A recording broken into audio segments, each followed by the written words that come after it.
ఒక పెద్ద గుడి. అందులోకి రోజూ వేల మంది వస్తారు.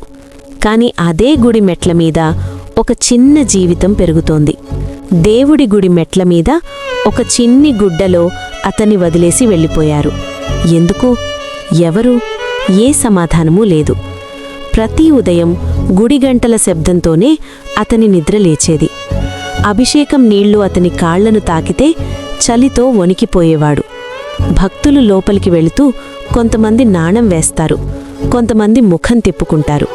ఆ నాణేలు అతని బ్రేక్ఫాస్ట్, లంచ్, డిన్నర్.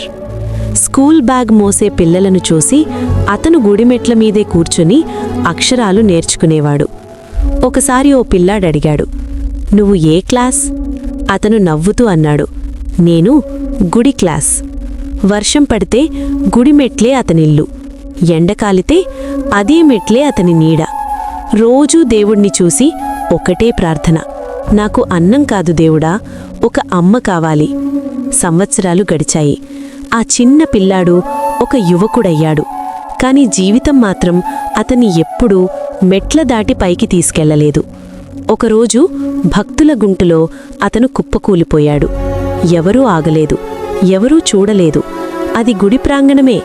కాని ఆ రోజు దేవుడు కూడా మౌనంగా ఉన్నాడు. కొంతమంది దేవుడి దగ్గరకు పూజ చేయడానికి వస్తారు, కొంతమంది దేవుడి దగ్గరే జీవితం మొత్తం వదిలిపోతారు. దేవుడు మెట్ల మీదే ఉన్నాడంటే ఆ మెట్ల మీదున్న మనుషుల్ని మర్చిపోకండి. ఇలాంటి హృదయాన్ని తాకే కథల కోసం KVS 9 క్రియేషన్స్ ఛానల్ని సబ్స్క్రైబ్ చేసుకోండి.